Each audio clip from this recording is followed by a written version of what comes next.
we don't normally talk about current stuff, but I'm curious since you brought it up. Modern WWE. There's been a lot of changes. What are Mhm. you thinking of what you've seen of the new Triple H regime? We saw a lot of backstage maneuvering, but neither you nor I don't think have any big details on that. But as far as the presentation on TV, what are you thinking of Monday Night Raw and SmackDown compared to maybe a few months ago? Um, well, first of all, it's such a complicated. If people were to understand, and I, as close as I have been, I'm not anymore, but I certainly know. I certainly have a lot of friends in the company, production wise, and people that wrestle. He's going to do, what he wants to do, and he's going to work with people that I think he has a level of comfort with, and he's bringing in people that maybe he felt should have stayed, and were cut for the wrong reason. And that's what you do. First of all, you surround yourself with people you're comfortable with, Yes.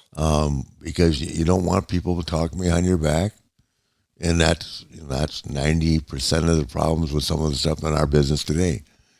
They'll say something and they'll go stab you in the back, and that we know that about wrestling. I'm sure it's the same way in every other sport. Yeah. Difference is in a lot of other sports, it's all in other sports. To me, it's totally based on ability, whether you're a prick or not. Wrestling, I think there are a lot of diplomatic decisions around merchandise being sold and things like that sometimes have some influence on decisions made in terms of the booking. But I think 100. I mean, if you look at the numbers, the numbers are good. So Yeah. um, people seem to be very, very happy with them, and I think that's the important thing. I mean, trust me, if he'd gotten a 1.5, people would be screaming. But Yeah. it stayed in a 1.9. I guess I didn't look at last night. I watched last night's show. I enjoyed it. I think Bailey coming back is big. Um, you know, I just like the whole show. I mean, it's enjoyable to watch.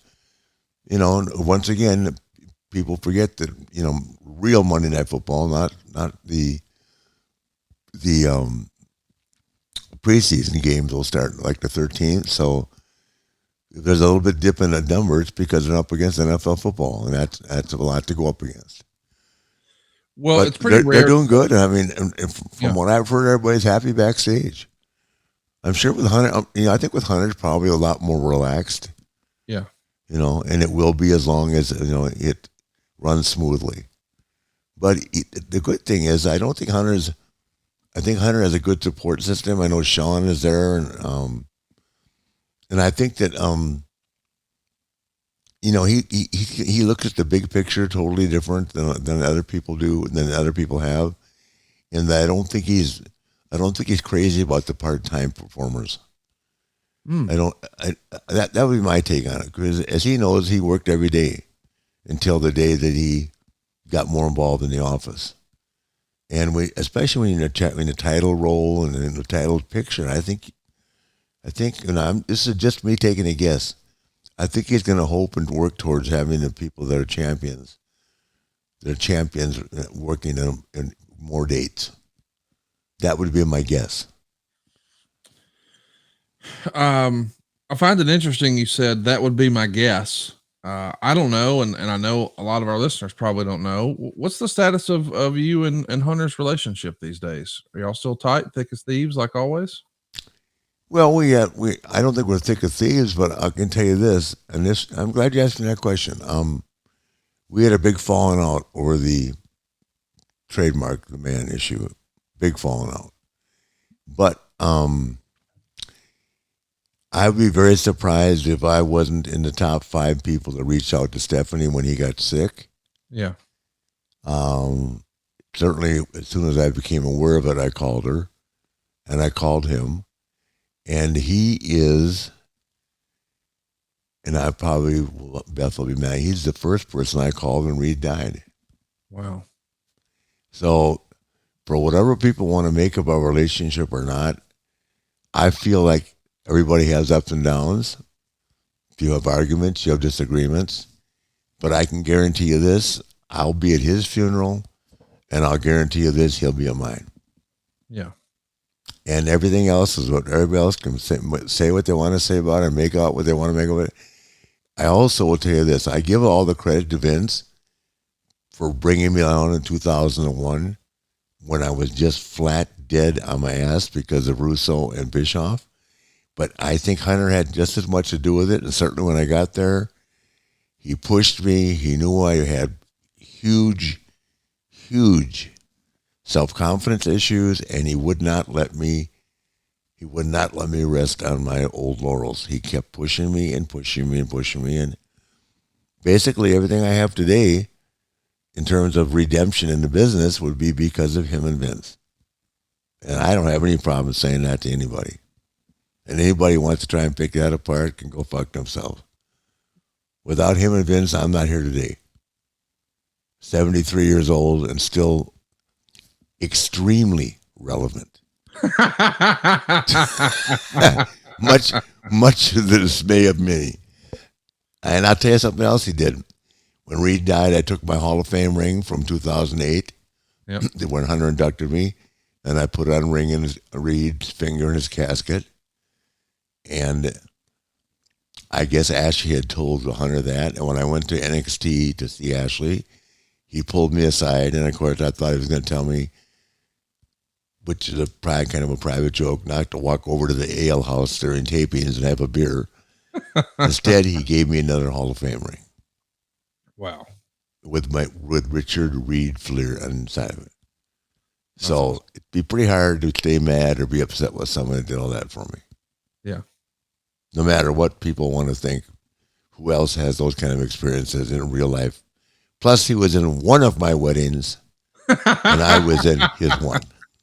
He was actually the best man at one of my weddings. I love it. On the island. Is that the one where you were famously dropping elbows afterwards? It probably was. It was my third one, whatever it was. So, and I was at his wedding, so there you go. And I mean, they asked me, and my claim to fame at Hunter's wedding is that this is a great story. Is that we? I don't know how I happen to know the proprietor of a club in Raleigh, but I do. For a guy who was from Minneapolis, and we had a bachelor party for Hunter that was second to none. There were 65 young ladies working and 200 wrestlers. And me and Vince and Shane split the tab. And I wrote a check out of my account that I never thought that Beth would see. And brother, you talk about World War III. So my end was 36 grand. The thing cost about 100 grand. And so she goes, she was screaming at me, what would make you do that? And I said, he's my friend. They're going to pay me back. And he said, this is Beth, how smart she is in the business. And me, you're going to call them and tell them they add something to your check, even though they're really not going to do it. Just to fuck with me. And I steal money from our family. My gosh. Oh, yeah. You have no idea. Yeah. That sounds like a hell of a party. I don't think my credit card would take 36 grand that night. That's a big swipe right there, my friend. Big swipe. Oh, listen, Hunter and Shane. Hunter had to go to a wine tasting. Shane and Hunter and Shane, when we drove out to the plane, they got on and left me with the whole tab. So I called Vince the next day. I said, I got to have some help on this, brother. 36 I can handle, but 103 I can't. So Shane and Hunter, not to mention dinner at Sullivan's. That was a big time. Oh, what a party. God, everybody had a good time. Well, I'm excited to see what's next. Every time I see Hunter's dad, I say, let's have another bachelor party.